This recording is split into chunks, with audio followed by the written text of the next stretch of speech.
Salam əziz tamaşaçılar. Xalq qəzetinin internet televiziyası Xalq TV efirdədir. Bugünkü müsahibim Bakı Dövlət Universitetinin Asiya və Afrika ölkələrinin tarixi kafedrasının dosenti Atamoğlan Məmmədlidir. Atamoğlan müəllim, redaksiyamıza xoş gəlmişsiniz. Sağ olun, xoş gününüzə gəlmişik. Atamoğlan müəllim, bu günlərdə sizin 70 yaşınız tamam oldu. Ömrün 70 illik bir tarixi. Mən sizi təxminən bir 30 il var tanıyıram. Azərbaycan radiosunda işləyəndən. Və o illərdən Atamoğlan müəllimi Azərbaycanın tarixindən, mədəniyyətindən, ümumiyyətlə Azərbaycanın ictimai-siyasi həyatından yazan bir tarixçi alim kimi tanımışam.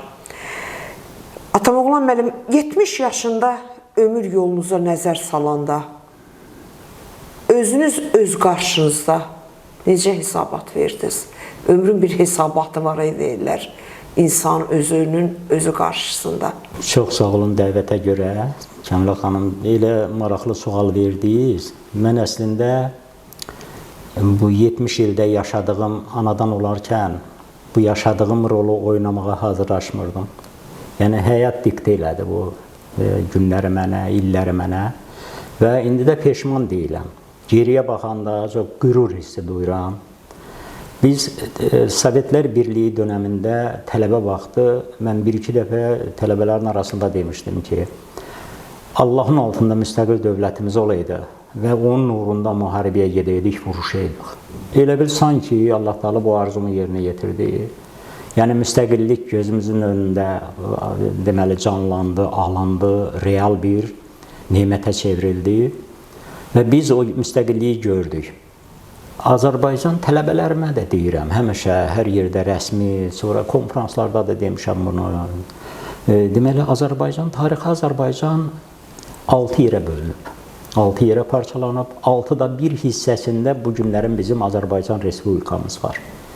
Və tələbələrə də deyirəm, diaspora nümayəndələrinə ki, bütün dünya Azərbaycanlar 60 milyondan çoxuq dünyada və hamısının gözü Bakıdadır, Azərbaycandadır, bizim Respublikadadır. Deməli, döyünən ürək buradadır. Bəli, döyünən ürək buradadır.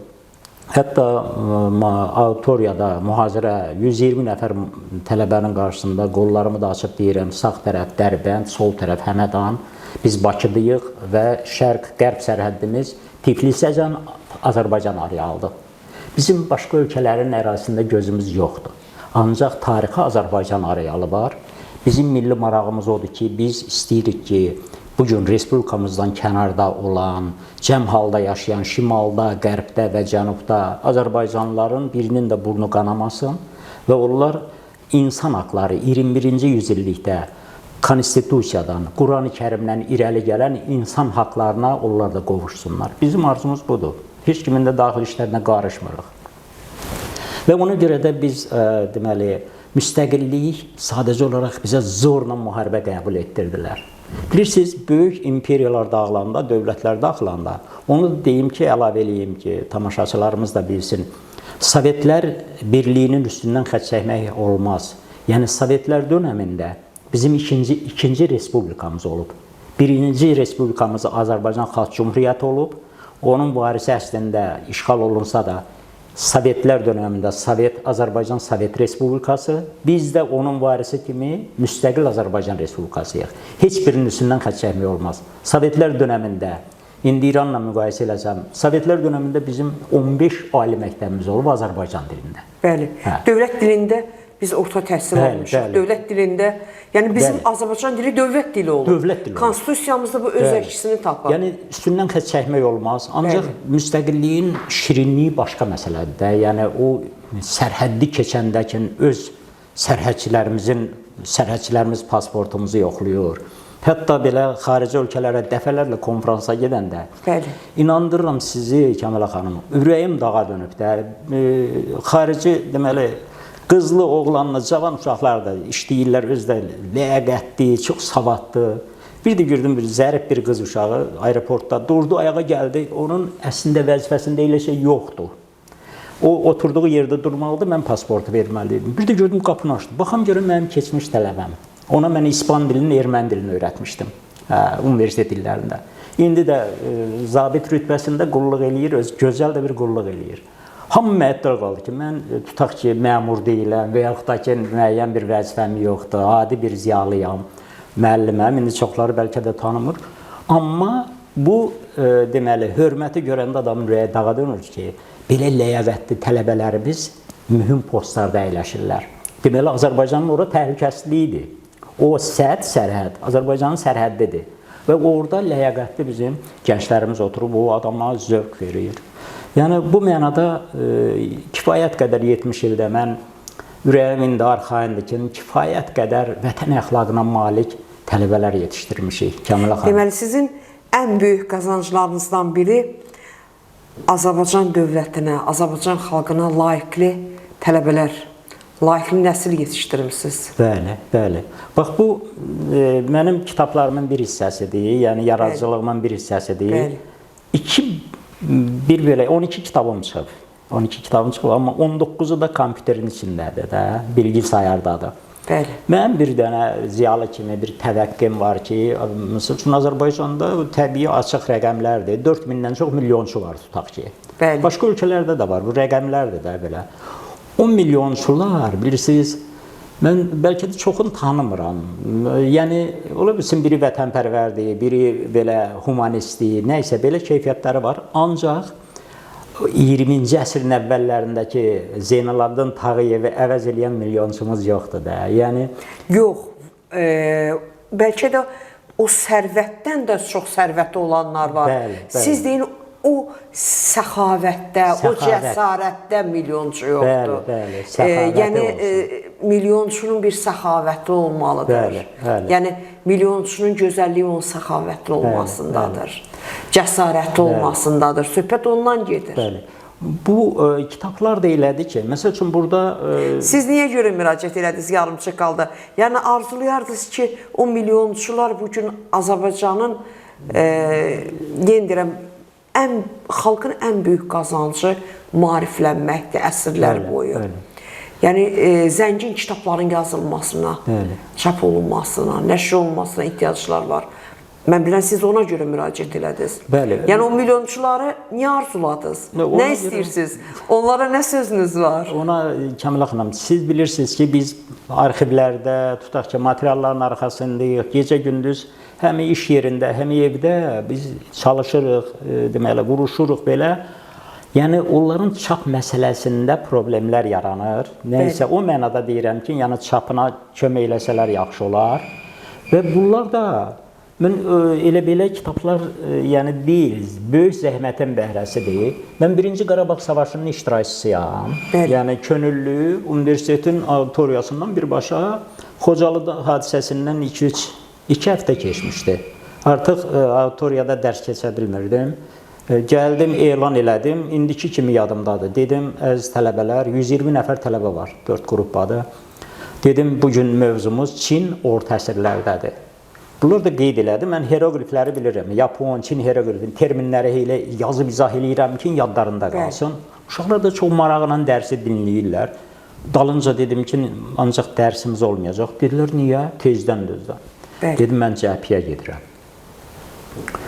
Belə deyəndə 20-30 nəfər uşaq, dedim, əlim, axı, yeriz burondu.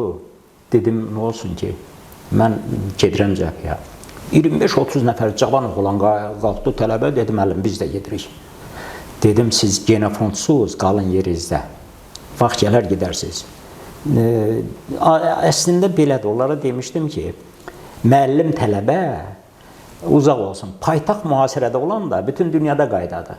Hərbi komissar girir içəri, deyir, müəllim və tələbələri bağışlayın, düşmən paytaxtı mühasirə eləyib, güllənin qabağına siz getməlisiniz. Son anda güllənin qabağına genofond gedir. Amma sizi qırğına verə bilmərik. Yəni, söhbət ondadır ki, o vaxt mən cəbhədə olanda, 6 aydan çox, deməli, qarşı-qarşıya da Səngər döyüşündə olduq və orada Səngərdə mənim çox böyük təcrübəm oldu. İndi bizim hörmətli rejissorumuz sonra bunu deməli qeyd edər, bu şəkilləri. Bəli, siz bugün həmillərin Yaddaş tarixini gətirmişsiniz. Yaddaş tarixi bizim taburdur. Sonra bu mənim o vaxt özünün müdafiə batalyonlarının tərkibində bizim çox qeyrətli ziyalılarımız döyüşüblər. Bu mənim cəbhəyə getdiyim vaxtı, bu da bizim yanımıza gəlmişdilər. Kəmilə xanım, sözümün canındadır ki, bu kitabın deməli yaranma tarixi Səngərdən başlayıb. Orada özümə söz verdim ki, ermənilər Qarabağ hadisəsi başlayanacan bunu Türkiyədə rəsmi yazılmış mənbə deyirəm sizə. Türkiyədə çap olunmuş mənbədir. Onlar yazmışdılar ki, hesaplamışdılar ki, 88-89-cu ilədək bu hadisələr başlayanacan bütün dünyada ermənilər tərəfindən və bunların havadarları tərəfindən Azərbaycana və Türkiyəyə qarşı yer kürəsində 26 mindən çox kitab, məqalə, əsər çıxıb. Fikir ver ha.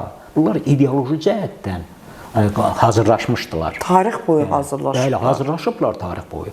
Mən o Səngərdə gecə qaranlığında deməli bulut tutub ayın qarşısını, göz gözü görmür. Səngərdə elə gecə yarısı idi. Fikirləşdim ki, əgər Allah Taala deməli mənə salamat saxlasa, mən elmi cavab verəcəm qayıdıb. Universitetdə qayıdıb ermənilərə qarşı elmi cavab. Və gəldim 20 ilə yaxın material toplamışdım. Əvvəl də, sonra da topladım. Ermənilərin gerçək tarixi. Yəni tarixiniz budur. Öz mənbələri ilə, xristian mənbələri ilə belə bir kitab yazdım.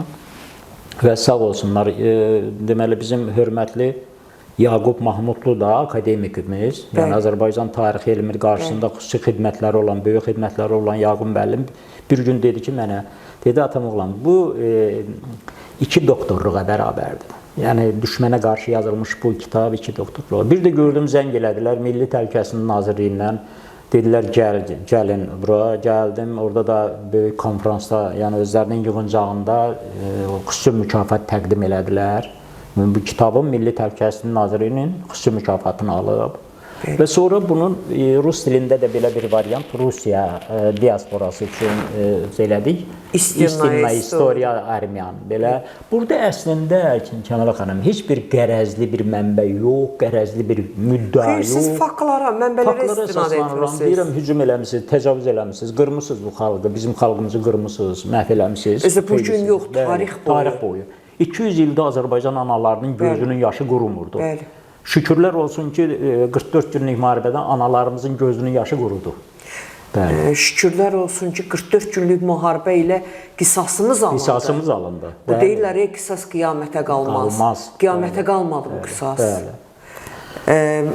Qarşımda bir kitab var.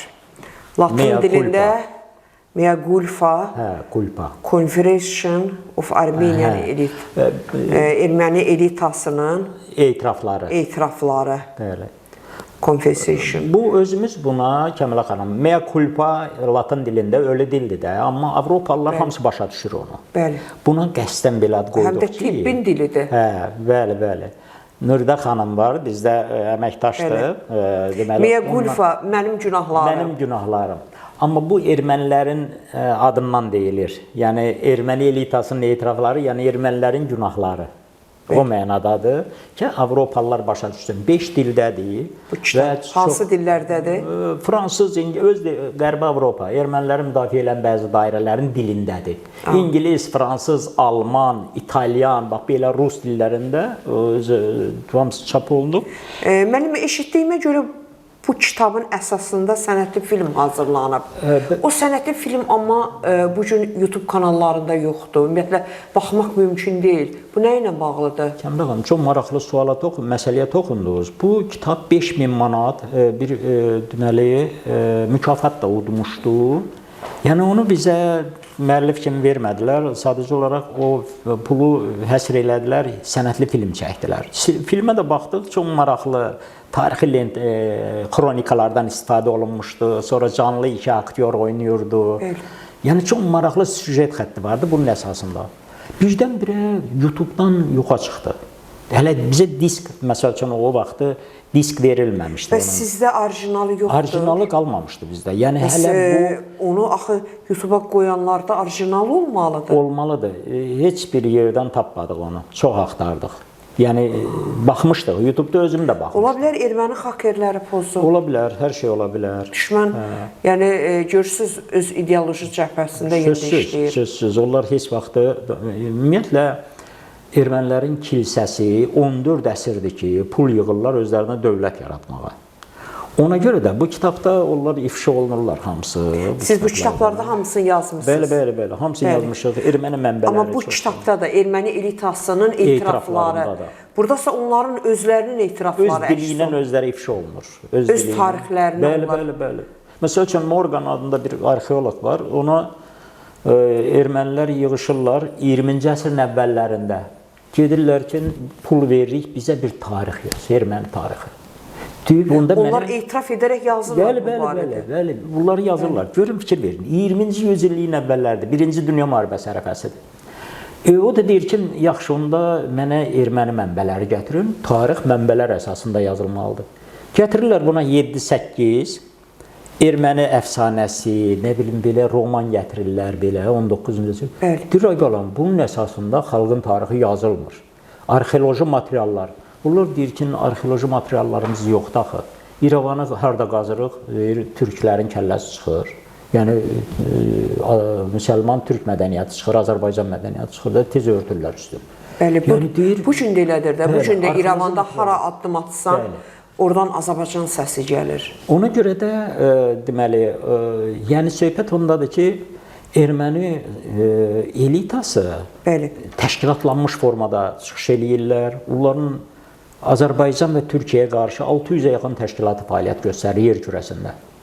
Türkiyəyə qarşı 600-ə yaxın, sırf Azərbaycana qarşı 150-dən çox təşkilatı fəaliyyət göstərir. Biz onların qarşısına durmuyoruz.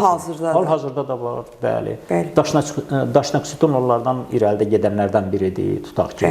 DRO təşkilatları var, 5-6, DRO onların məşhur qəddar sərkərdələrindən biri olub. Yəni, söhbətimin canı ondadır ki, Azərbaycan bu 44 günlük müharibədə ki, zəfəri çaldı Azərbaycan oğulları. Amma düşmən tərəfin məlumatını deyimsə, onlar elə bilirdilər ki, Azərbaycan xalqı ruhdan düşüb, Azərbaycan gənclərində vətənpərvərlik yoxdur. Amma müharibə göstərdi ki, Azərbaycan xalqı yumruq kimi birləşməyə bilir, onun komandanı var, döyüşü idarə eləyə bilən sərkərdələri var. Yəni, Azərbaycanın zəfəri dünya hərb tarixinə düşdü. Nəyə görə? Yəni, qısa müddətli, ildırım sürətli və çox maraqlı bir sizə fakt deyim. Hitlerin bilirsiniz də Barbaros tapılanı, ildırım sürətli müharibə. O doğrudur, həyata keçmədi. Amma bizdə ildırım sürətli müharibə qələbə ilə nəticələndi. Həm də bizim müharibəmiz ədalətli idi. Yəni, öz vətənimizin, torpağımızı azad eləmək uğrunda idi. O amillər də var. Yəni, qələbənin rişəsi. Mən deyərdim, o amil birinci öndədir. Çünki bu müharibədə bir nəfər də olsun geriyə addım atmadı. Hamı vətən üçün deyib silaha sarıldı. Kamil xanım, çox maraqlı məsələyə toxundunuz. Bu da rəsmi rəqəm kimi gedir. Erməni generallar özləri də etiraf edir, xarici mənbələr də etiraf edir. Mən çox saylı gəlib burada vuruşmuş erməni yaraqlıların sonradan xatirələrinə baxmışam. Deyir ki, bu məşhur yaraqlıdır, Fransada yaşayır, hərbi rütbəsi var, Afrikada vuruşub eləyib. Deyir, mən bir də çağırsalar, lap milyon da versələr, Şuşaya gedib vuruşmayacam. Yəni, Qarabağa gedib vuruşmayacam. Deyirlər, nəyə görə? Deyir, onları biz öldürə bilmirdik. Gülləni vururduq, yıxılırdı, bir də gördük, durub, bir də yeriyir üstümüzə, biz qaçırdıq. Yəni, bunun məşhur, deməli, erməni yaraqlısının etiraflarıdır bu. Və orada, məsəl üçün, Şuşada 17 güllə yarası, əlində tapança, ağzında bıçaq, çiynində də yaralı dostu şəhidimizi tapıblar. 17 yara almış. Bunlar qaya ilə dırmaşmışdılar hamısı Şuşaya. Şuşanı erməni generalları deyir ki, Şuşanı alan əsasən 6-7 Azərbaycan snayperçisi bir-birinə qarşı atıblar. Çarpazlaşma deyirlər. Erməni görür, oradan da atəş gəlir. Bu tərəfdən də, bu tərəfdən də, bu tərəfdən də. Snayperçilər bir-birinə tərəf atırdılar, amma özlərinə yox da, düşməni vururdular, çaşbaş salmaq üçün. Bu, orta əsrlər tarixində Türk dövlətlərində olub, sonra çarpaz bir düşmən düşərgəsinə hücum eləyəndə eyni qoşunun bir hissəsi bu cür hərəkət eləyirdi, sağdan sola. Həmin qoşunun digər hissəsi soldan sağa bir-birinin arasından keçib çarpazlaşma. Düşməni pərən-pərən salırdılar. Şuşada həmən taktikadan istifadə olundu. Şuşada bir məsələni də deyim ki, 1071-ci ildə Türk dünyasının, müsəlman dünyasının ən böyük savaşı olub, Malazgirt savaşı. Bəli. Səlcuqlar Bizansın 200 minlik qoşununa qalib gəliblər. 54 min nəfərlə 200 minlik qoşuna. Aypara taktikası. Deməli, qurd oyunu da deyirlər. Aypara taktikasını bizim Ali Baş Komandan deməli, tətbiq elədi Qarabağda. Aypara taktikası ilə udduq biz. Ağdam Goranboy zonasında... Mən gəldim mətbuatda, mediada ilk dəfədir siz bu barədə. Bəli, Aypara taktikası ilə udduq biz döyüşü. Yəni, düşmən bizi Ağdam tərəfdən gözləyirdi, möhkəmləndirilmiş istehkamlar var. Orada təliyə salsınlar, çoxlu qırğın törətsinlər, yəni itki verək dayanaq. Bəli. Biz orada düşmənin başını qatdıq, ləngidik düzdür biraz. Amma qəfil Araz boyundan keçdik, çəmbər aldıq onları belə. Çəmbər alanda bunlar qaçdılar. Deməli, bu Aypara taktikasıdır. Vaxtı ilə Səlcuqilər dövlətinin taktikası olub. Bəli. Sonra Osmanlılar 1396-cı ildə deməli Nigbolu döyüşündə bütün Avropanın 22 dövlətinin böyük qoşunun Aypara taktikasından məhv ediblər. 1396-cı ildə. Nigbolu döyüşü, yəni səlib yürüşünə qarşı, səlibçilərə qarşı. Bəli, səlib yürüşləri. Sonra Muhaç döyüşündə olub, Sultan Süleyman qanunu, Aypara taktikası olub. Yəni bu taktikanı müsadə etiraf edirlər. Bir də müharibələr tarixində, bu saatlarım Rusiya-Ukrayna müharibəsi 44 günlük müharibəmizin taktikası ilə gedir. Amerikanın Pentagonun generalları etiraf edirlər. Amma nə inəsələr də o döyüşçülərdə, bizim döyüşçülərdə olan ruh ola bilməz. Qətiyyən. Çünki biz vətən naminə döyüşürdük. Siz deyən kimi bu ədalətli bir müharibə idi. Biz öz torpağımızı, öz torpaqlarımızı almaq üçün, işğalçılardan qurtarmaq üçün döyüşürdük. Bir Çin hökmdarına deyiblər ki, müharibə, Çin hökmdarı müdrik 3 nəfər alimi çağırır yanına, deyir ki, mən müharibə eləyəcəm. 3 amil var. Biri çörəkdir. Biri əskərdir, biri də ruhdur, insan ruhu. Bəli. Hansının üstündən xətt çəksək, yəni döyüşmək olar? Deyiblər ki, çörək olmasa da ac qarnı döyüşmək olar. Çin hökmdarı deyir ki, bir əskər qalır, bir də ruh. İkisindən birini seçin. Deyib, əskər də lazım deyirlər. Ruh olsun bizdə. Fikir verir, ruha nə qədər fikir veriblər. Qədim hökmdarın deməli taktikasıdır. Azərbaycan əskərinin, Azərbaycan ordusunun, Azərbaycan xalqının ruh yüksəkliyi qalib gəldi həm də. Bayaqların bir fakt idiniz, mən indi yadıma düşmüşkən əlavə edeyim onu.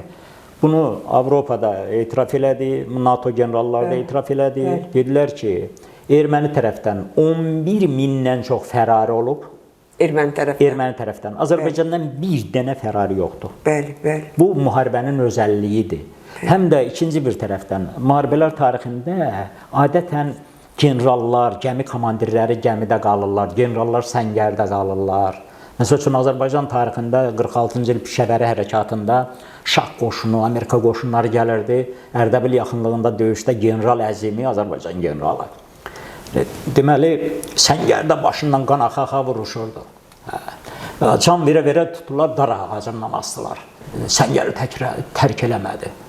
Ancaq bu müharibədə Azərbaycan ordusu deməli ruh yüksəkliyi ilə deməli öz torpağı uğrunda vuruşurdu, onu bilirdilər. Öz torpağı uğrunda. Azərbaycan anası var, 2 oğlun şəhid verib. Bu gündə qürur hissi duyur ki, mən yaxşı oğullar deməli yetişdirmişəm. Bəlkə də müharibələr tarixində yeganə müharibədir ki, analar qoşu oğullarını, cüt oğullarını qurban verdilər. Tələbələrdən bəzən sual verirlər ki, müəllim, vətən əxlaqı deyirsiniz, onun nə məsələdir, onu qısa necə ifadə eləyə bilərsiniz? Deyirəm ki, Mübariz İbrahimovda vətən əxlaqı var idi, bu qəhrəmanlığı göstərdi. Mübariz İbrahimovun 22 yaşı var idi. Tutaq ki, yenidən səngərə əskəriyə getməyə bilərdi. O sadəcə olaraq Xocalının intiqamını almaq üçün yenidən yazıldı, getdi. Və fikri də düzdür, indi o mövcud qaydalar var da, o qaydalara pozsa da, bu getdi intiqam almağa. Və intiqamını da aldı. İntiqamın oldu və erməni dəstələri kazarmalarında da qırıb. Ermənilərin iki dəstəsini toqquşdurub gecə saat deməli 11-dən başlayan döyüş səhər işıqlaşanacan davam eləyir. Əslində mübariz səhər işıqlaşanacan sağ qalıb və köməyə gələn erməni dəstəsi ilə orada qalan erməni dəstəsinin arasında olub iki tərəfə də atəş açıb. Və çoxlu rəqəmlər deyirlər. Və qonşu ölkələrin birinin başçısı demişdi ki, siz bu 2 batalyon Azərbaycan taburu 700 neçə nəfər eləyir, 764 nəfər eləyir. 2 batalyon keçib, əməliyyat keçirib çıxıb. Sonradan bildirər, kəşfiyyat edə kişilərdən bir dənə gizir keçib. O da Mübariz İbrahimov. Sizin kitabınızın adı belədir. Şəhidlərə kəfən lazım deyil. Kəfən lazım deyil. Şəhidlər kəfənsiz olur. Yəni Mübariz elə öz qanlı köynəyində o neçə gün 6 erməni snayperçisinin nəzarətində saxlanıldı ki, gəlib götürəndə vursunlar bizimkiləri. Fərid Əhmədov dözə bilmədi, komandiri. Bəli. Dedi, bu kitabın son pərdəsində, şəklində var o, son qismində var, monoloqu var, Mübarizin də monoloqu var Fərid Əhmədovda. Orada Fərid Əhmədov deyir ki, mən ölməmişəm ki, mənim gizirimin cəsədi qalsın düşmən, şəhidimin cəsədi qalsın düşmən əlində. O gedir və birbaşa bilirdi ki, şəhid düşəcək. Və tələbələrə deyirəm ki, vətən əxlaqı, Mübariz məsəl üçün o əxlaqın sahibi oldu. Vətən əxlaqı odur ki, deyirəm, onları izah edirəm. Deyirəm, bax, 2 seçim qalır qarşında. Sən gərdəsən, qorxaqlıq eləsən, bir yol qorxaqlıqdır. Gizlənəsən, düşmən gələ-gedə kənddə, gəlin, çağaları öldürə, əsir götürə. Sən deyirsən ki, mənim yolumu gözləyən nişanlım var, ata-anam var, dostlarım var. Mən bunlardan üstündən o mənada xət çəkirəm ki, mən onu artıq düşünmürəm. Mənim vətənim, mənim canım, mənim həyatım bu torpağa, bu vətənə qurban olmalıdır ki, o kənd qorunsun. Və gedirsən, şəhid düşürsən. 1-ci Qarabağ savaşında 75 hadisə bilirəm. Əksəriyyətində bu vətən əxlaqı təkrar olunub. Gəncədən Pərviz adında bir oğlan Çəngərdə deyir, otur bax, bir dənə ilginc fakt çəkirəm sizə, hələ 1-ci Qarabağ savaşından. Bizim helikopteri vurublar, tibbi yardım helikopteri, içi dolu yaralı qız gəlin tibb bacıları. Helikopter gözümüzün qabağında deyir, yavaş-yavaş yerində tüstülənir, düşdü yerə belə. Erməni səngərləri bu tərəfdən vuruşuruq ermənilərdən. Bir də gördük ki, ermənilər həm bizə atəş açır, həm də səngərdən çıxıb gedirlər əsir götürməyə, helikopteri, əsir götürməyə. Deyir, bir pulemyotçu, əl pulemyotunu götürdü bir oğlan, pulemyotçu idi, cavan uşağı idi, 18-19 yaşında. Komandirə deməmiş, eləməmiş. Götürdü pulemyotu, yürə-yürə gedir. Nə erməniyə tərəf gedir, nə ora tərəf gedir. Sonra başa düşdük ki, araya gedir. Araya gedir ki, düşmənin qabağını kəssin. Deyir, getdi arada, biz də düşmənə atəş açdıq, getdi, bildik, başa düşdük nə üçün eləyir. Getdi, uzandı yerə başladı düşməndən vuruşmağa, açıq yerdə çox vuruşmaq olmur da, güllə tutur adamı. Deyir, vuruşdu, bir də gördük, pulemyot söndü, sustu, vurdular. Amma artıq xilas olmuşdular. Vətən əxlaqı budur. Vətən əxlaqı budur. Yəni, elə bizim gənclərimiz olub. Mən rast ki, bu söhbət bizim 70 illik həyatımızdan düşdü. Ən ilginc elə anlardan birini də deyim sizə. 92-ci ildə mən universitetdən getdim evə. Heç bilmirdim, soyuducuda ərzaq var, yoxdur. Söylədim, evdə üzr istəyirəm, müəllimə də yoldaşımdır, bir də 2 uşaqdır, balacadırlar onlarda. Biri, balaca qız uşağı, 2 yaşında olardı da. Deməli, anasının yanında uşaq məni yola salır, qız uşağıdır. Hələ təzə danışırdı. Anasının qucağında da oğlan uşağı, o ağlayırdı, bilirdi uzağa gedirəm. Deməli, bir müqayisə aparmaq istəyirəm. Bizim nəslin nümayəndələri baxmayaraq ki, qeyri-bərabər döyüş oldu və 1-ci Qarabağ savaşını uduzduq biz. 1-ci Qarabağ. Uduzmağımızın real səbəbləri var. Bəli, aydındır, o aydındır. Hamı bilir bunu, çoxları bilir. Silahımız yox idi. Birinci növbədə silahsız idik. Əli yalın düşmənlə döyüşmək çox ağır idi. Deməli, anasının, yəni biz müharibənin problemi həll eləyə bilmədik birinci Qarabağ savaşında. Anasının qucağında məni yola salan, ağlayan oğlan uşağı böyüdü, 44 günlük savaşa getdi. Doğrudan mən eşitdim ki, sizin oğlunuz 44 günlük vətən müharibəsində döyüşüb, qazidir, Allah qorusun. Deməli, həmin anasının qucağında olan körpə böyüdü və bu vətənin azad oldu. Sizin missiyanızı başa çatdırdı. Bəli. Mən də görüşər, onu müharibəyə yola sala bilmədim. Mən dərsdə idim, mühazirədə idim. Sonra anası zəng elədi ki, get, hərbi komissarlıqdan yola sal. Könüllü gedib oğlunuz. Könüllü getmişdi. Mənə dedilər ki, parkın içində cavanları yığıb, miting kimi söyləmişdilər ki, gedəyin də müharibə başlayıb, komandan müraciət eləyib, könüllülər gəlsin, gedəyin. Dəsə elə qoşuldular, getdilər. Telefonda onların avtobusda gedərkən bir dənə balaca kiçik çıxışı var, sonra verərəm sizə onu. Çox yaxşı olar, tamaşaçılarımıza da təqdim eləyərəm. Allahın izni ilə inşallah biz gedirik cəbhəyə. Sözümüz buradan analara, atalara ki, valideynlərə ki, ürəklərin bumbuz saxlasınlar. İnşallah Qarabağı almaq niyyəti ilə. Amin. Amin inşallah. Təkbir! Allahu Ekber! Hərbi komissarlığın qarşısına gedəndə, məni tanıyırlar orada, indi orada işləyənlər də tanır eləyir. Mən baxdım, sonra heç getmədim, avtobuslar çox idi. Dedim, bu əksəriyyəti sizin tələbələriniz idi. Bizim hamısı mənim övladlarında, ona görə də yaxşı yol dedim, qayıtdım. İndi bir məsələni də deyim ki, biz hərbi hissələrdə, o vaxtdan bəri hərbi hissələrdə, bax stolumun üstündə universitetdə müəyyən kitablar yazıram, müəyyən paralel işlərim var. Bir də görürüm zəng olunur. Bəs hardandır? Zabitlər evindən, mərkəzi zabitlər evindən. Nə vaxt güc orqanlarından, mərkəzi zabitlər evindən zəng olunur ki, bir tədbir var, xahiş eləyirik, maşın göndərək, gəlin, çıxış eləyin. Stolumun üstünə qəzet qoyuram, ya hamısının üstünü belə bağlayıram ki, gəlib davam eləyəcəm, dururam, gedirəm. Yarımçıq qoyub işlərimi gedirəm. Ona görə ki, ora mən lazımam. Yəni, onu özümə borc bilirlər. O bilgini, potensialı, tarix boyu öz üzərimdə çalışmışam ki, o bilgiləri... Sizin bildiyiniz faktlar var ki, bəli, onları bugünkü nəsillər, gələcək nəsillər bilməlidir. O nəsillər də bir-birini ötürür. Kəmal xanım, çox yaxşı məsələyə toxundunuz. Bax, bu İran 2-ci Dünya müharibəsi illərində. Bu kitabın özəlliyi odur ki, adi gəlir, bir kitabçadır, adi gəlir insana. Amma 41-ci ildə burada mən Şahın sinif yoldaşı olub, Dəbiristan deyirlər onlar, sinif yoldaşı Hüseyin Fərduz. Onun Tehranda 2 cildlik xatirələrini tapdım. Onun da qeydlərinin arasında balaca hərflərlə yazılmış bir qeyd tapdım. Elə bil iynə ilə gör qazsam da. Orada yazıb ki, 41-ci ildə ingilislər Azərbaycanlıları İranda hakimiyyətə gətirmək istəyirmişlər. 41-ci ildə bir ay danışıq gedib.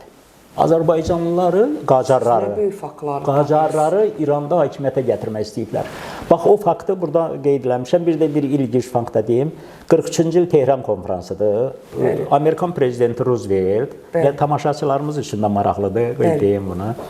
Amerikan prezidenti Roosevelt Stalinlə görüşür, Sovet səfirliyində konferans gedir. Churchill də İngiltərənin baş naziri, üçü görüşüblər. Rooseveltin ayağına adyal büküblər, kalyaskada oturur belə, arabada. Böyük bir otaqdır, konferans keçir, sonra keçirlər o biri tərəfdə ziyafət eləyirlər.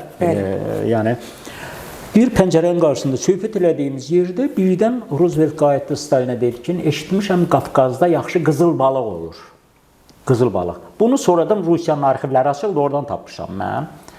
Stalin deyir, başım belə elədi ki, yəni işarə elədi ki, bəli də, yəni razılıq işarəsi elədi.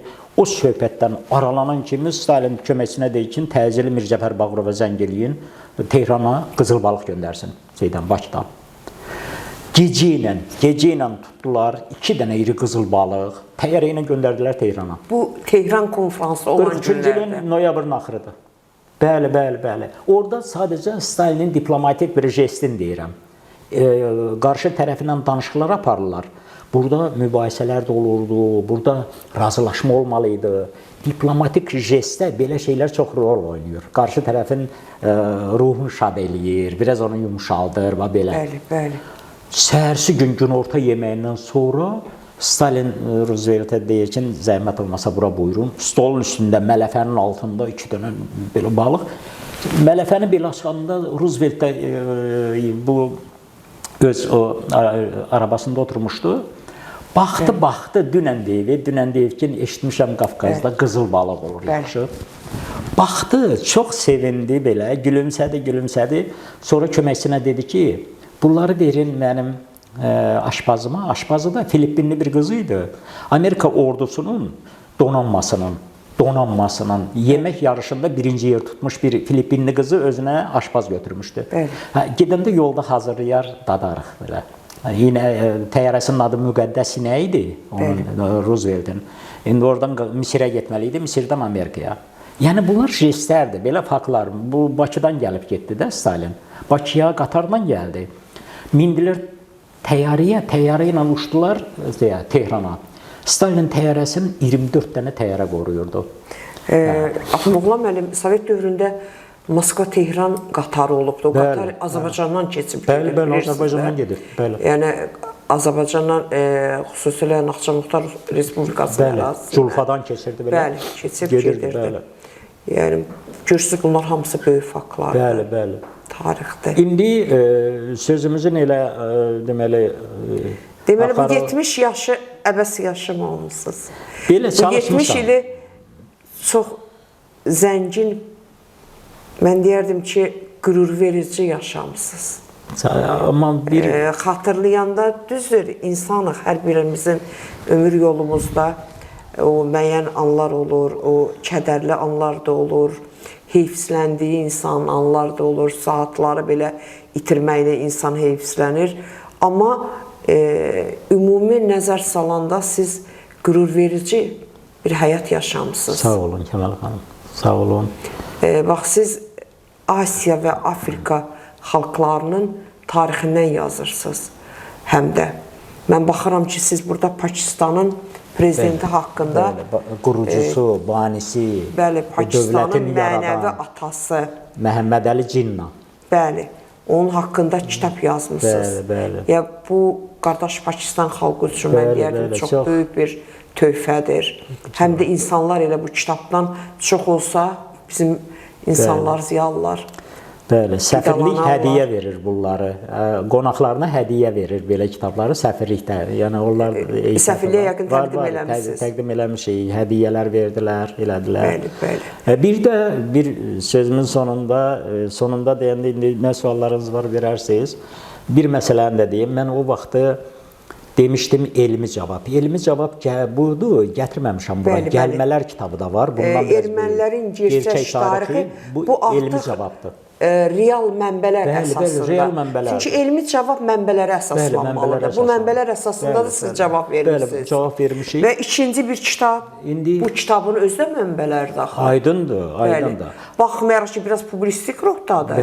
Amma yenə bu kitabda mənbələr var ki, erməni elitasının etiraflarıdır. Amma siz görün ki, onun əsasında, kitab əsasında çəkilmiş film yoxa çıxıbdır. Bəli, və indi yenə maraqlanacaq ondan, yəni o elə-belə yoxa çıxmayıb. Amma bir məsələni qeyd edeyim sizə, Kəmal xanım, indi belə bir şərait yaratdınız, deməli. Bu elmi cavabdır. Bir dənə də fikrim var idi, çoxdandan bu proses gedir. Kəlbəcər hadisələrinin fonunda bir roman hazırlamışam, tarixi roman. Kəlbəcər faciəsinin, tunel hadisələri, Kəlbəcər faciəsinin fonunda.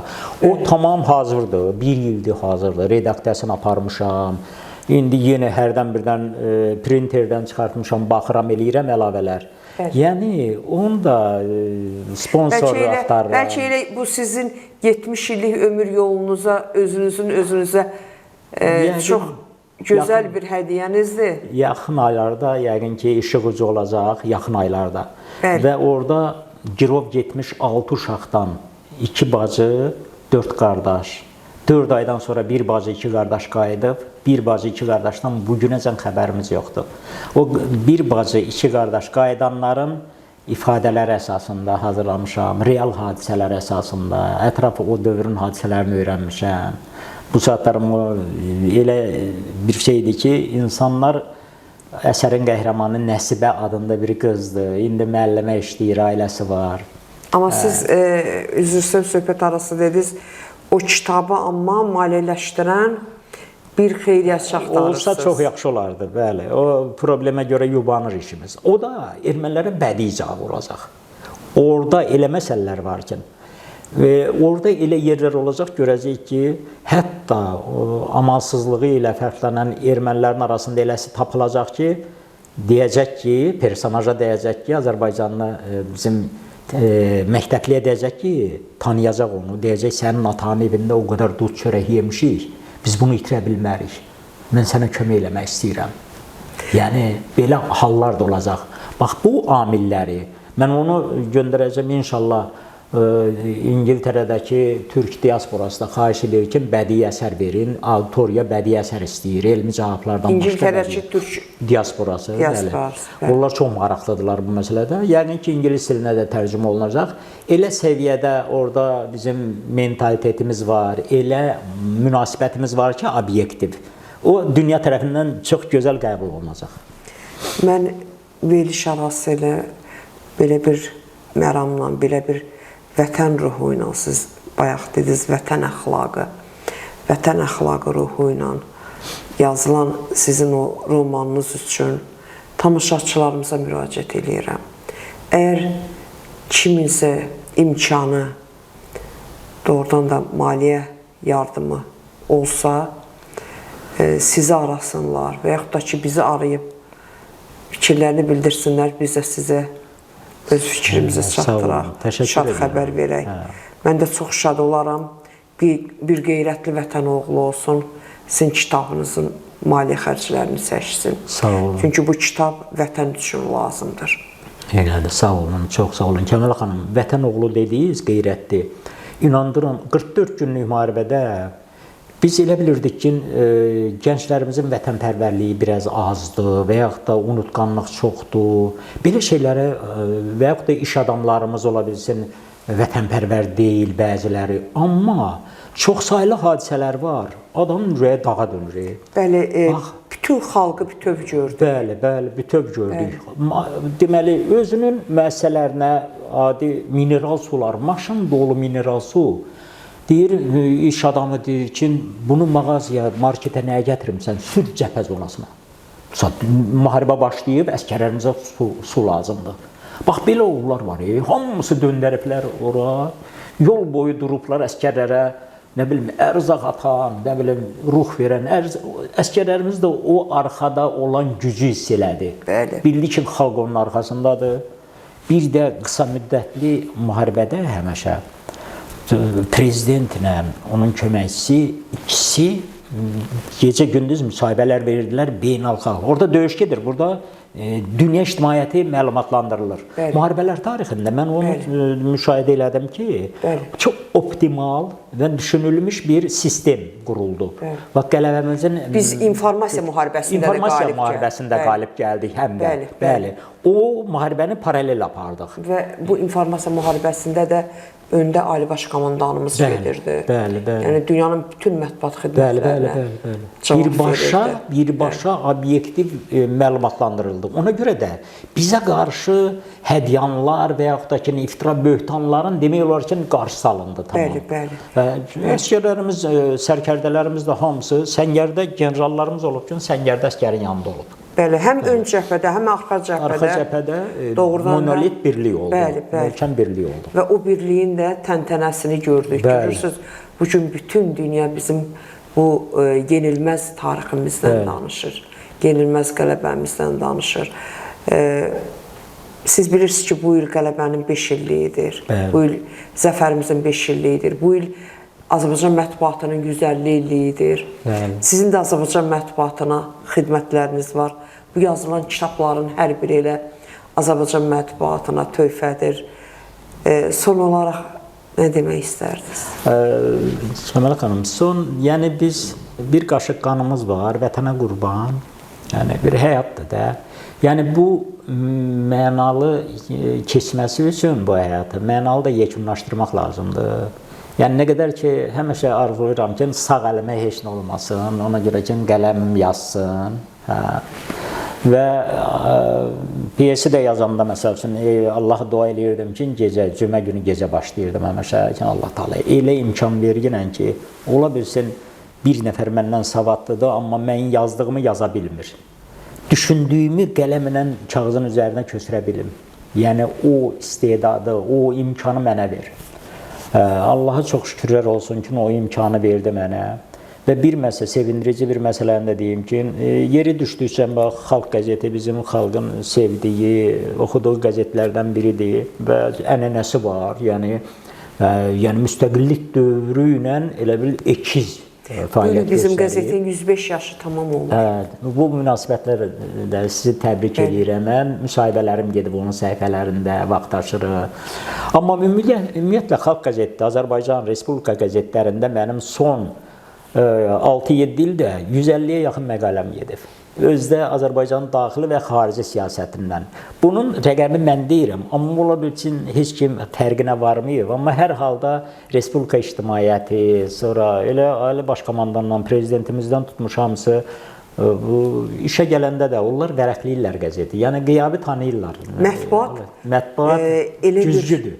Bəli. Güzgüdür. Elə bir güzgüdür ki, o 100 illər, 1000 illər əbədi olaraq işıq saçır və əksi görünür.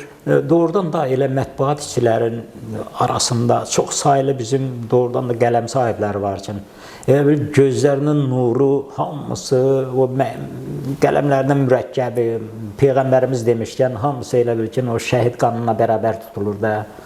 Mən elə gəlir ki, bugündən belə də nə qədər canımızda can var, yazı pozumuzu da gücləndirəcəyik. Azərbaycanın hələ tarixi bəzi həll olunmamış qlobal məsələlərimiz var. Yəni, dünya Azərbaycanlıları bizi yaxşı başa düşür. Bütün dünya Azərbaycanlılarının da gözü buradadır. Biz də yeni nəslin yetişdirilməsində mühüm rolumuzu yenə artırmalıyıq. Və ictimaiyyəti də lazım gələndə dövlətin yanında olan insanlarıq da, yəni milli dövlətçiliyi müdafiə edən insanlarıq, ziyalılarıq. Və gənclərimizi də, ziyalılarımızı da, əhalini də, yeniyetmələri də elə vətən əxlaqı ruhunda tərbiyə eləməliyik. Ona görə də onlara obyektiv belə kitablar yazmalıyıq.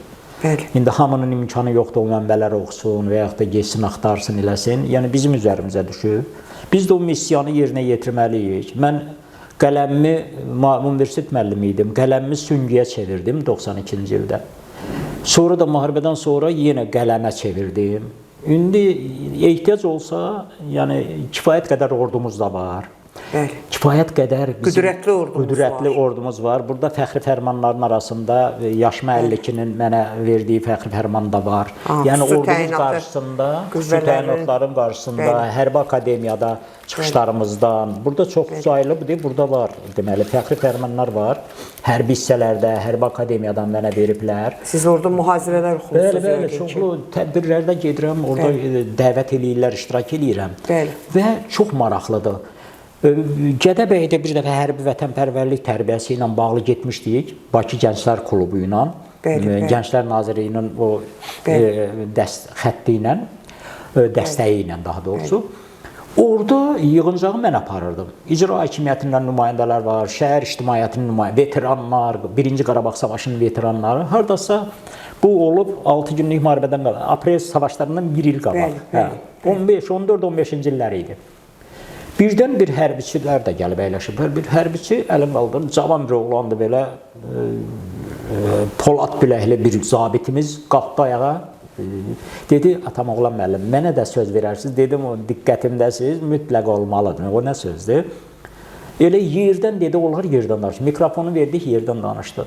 Birdən qayıtsa, ürəyim qürurla doldu. Dedi, atam oğlan müəllim, biz hərbi ali məktəbdə oxuyanda, hərbi akademiyada, siz bizim qarşımızda gəldiniz, çıxış elədiniz, Xocalı ilə bağlı çıxış eləyirdik. Orada dediyiniz faktları bu günlərin biz hərbi hissələrdə, səngərdə əskərlərə öyrədirik. Gördüm ki, bax, effekt odur. Effekt odur. Sözümün sonunda bir məsələni də qeyd edeyim. Elə tamaşaçılarımız üçün də çox ilginc faktdır bu.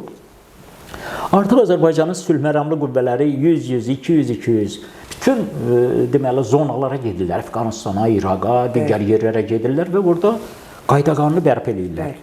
Kəmal xanım, özümüzünkülər də deyin demirəm, öz əskərlərimiz də deyin demirəm. İnanırsınız, xarici mənbələr yazırlar bunu, xarici müəlliflər yazırlar ki, ən intizamlı BMT qüvvələri, sülh məramları içərisində Azərbaycan hərbi hissələridir, hərbi dəstələrdir. Ən intizamlı. İraqda bir dənə bariz sizə bir xoş xəbər də verim ki, artıq sülh məramlı qüvvələr içərisində Azərbaycanlı qızlardan zabitlər də var. Gedib sülh yaratma qüvvələrində, missiyalarında orada yerli əhali arasında qadınlar, qızlar, onlarla təmas qurmaq, onlarla müəyyən qayda-qanun yaratmaq üçün bizim Azərbaycanlı qızlar, qadınlar artıq sülh məramlı qüvvələrdə də iştirak edirlər. Bu qürur vericidir. NATO'nun bir generalı İraqdan bizim 100 nəfərlik dəstəmizi yola salanda missiyanı yerinə yetiriblər, yola salırlar. İndi medal verir bunlara. Bir Azərbaycanlı, deməli, hündürboy bir Azərbaycanlı zabitdir. Yaxasından orden asanda NATO'nun generalıdır. O elə belə söz danışmır. Qayıtdı dedi ki, bu əskər 4 NATO əskərinə bərabər. Fikir ver. NATO'nun hazırlıqlı 4 əskərindən üstündür bu Azərbaycan əskər. Yəni ona bərabərdir, 4 nəfərinə bərabərdir. Bu nə deməkdir? NATO'nun generalı deyir ki, bu ən intizamlı əskərdir. Bu ən qabiliyyətlidir, ən güclüdür, ən mahirdir, ən cəsarətlidir. Bu keyfiyyətlərə görə deyirdi onu. Azərbaycan üçün qürur vericidir bu. Halal olsun. Və Əfqanistandan bir ilginc fakt deyim sizə. Başqa Avropa ölkələrinin əskərləri, zabitləri xahiş edir ki, Azərbaycan sülh məramlısından sən kitelini, deməli, hərbi formanı deyir, çiynimə atım. Azərbaycan emblemin görəndə birdən mənə açmasınlar və yaxud da məni vurmasınlar, eləməsinlər, qəsd eləməsinlər. Azərbaycana əhali arasında xüsusi bir məhəbbət var. Onun emblemin görəndə əskərlərə də xoş yanaşırlar ki, Azərbaycanlı. Çünki Azərbaycanlılar sülh sevərdi. Bəli, sülh sevərdi. Biz heç vaxt işğalçı olmadıq. Atamoğlan müəllim, inanın ki, söhbətiniz bəlkə də saatlar çəkər. Çünki sizin ömür yolunuz çox rəngarəngdir, çox zəngindir. Baxın, həm də bir elə bugünkü söhbətlərimiz tələbəçilik dövründə yada saldı. Bu mənim bu tələbəçilik dövründən qalan bir nişanədir. Biz o vaxtda universitetin yataqxanasında qalırdıq. Yataqxananın direktoru buradan evimizə məktub göndərmişdi, ailəmizə təşəkkür edirdik ki, sağ olun ki, belə bir tələbə gənc yetişdirmişsiniz, belə bir övlad yetişdirmişsiniz. Oradan da bu həmişə bunu saxlayıram. O dövrün yadigarı. Çox maraqlıdır, neçə ildə? Bəli. Hardasa başladı. 50 il olar. Hardasa 40 ildən çoxdur. 40 ildən çox. 25 dekabr 1974-cü il. 74-cü il. Sizin valideynlərinizə təşəkkürnamə gəldi. Təşəkkürnamə gedir. 70 il yubileyinizdə önünüzə çıxarmışsınız. Həm də bir nüans da həyatımızda ən böyük məqamlardan biri 88-ci ilin oktyabrında Şəhriyar gecəsi keçirdiyi universitetdə baxmayaraq ki, qadağan edirdilər, imkan vermirdilər. Bir güclə icazə aldıq. Şəhriyar gecəsini mən aparırdım. Deməli, universitetin indi hüquq fakültəsi yerləşən binasının 9-cu mərtəbəsində. Orada, deməli, bu gecəni keçirdik. Bu gecə elə belə gecə deyildi. Xəlil Rıza Ulu-Türk də gəlmişdi ora. Sonra Firidun Səməndarov var idi, hüquq fakültəsinin keçmiş dekanı rəhmətli. Oydu, müəllimlər də gəlmişdilər, tələbələr də gəlmişdilər. O gecə, bilirsiniz, Şəhriyarın səsini verdik, Heydər Babaya salam şeirini dedilər. Cavab bildi, hər yer bildi ki, universitetdə yəni belə bir ruh var. Yəni o, doğrudan da o vətənpərvərlik ruhunun tərbiyə olunmasında belə tədbirlər ilk tədbir idi bu universitetdə. Yəni Bakı Dövlət Universiteti öndə gedib həmişə. Həmişə bu ruhda təbliğatların önündə olub.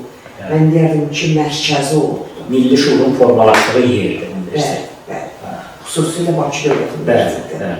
Qismət olar, verilişlərimizin birində də yenə də görüşərik. Mən arzu edirəm Kəlbəcərlə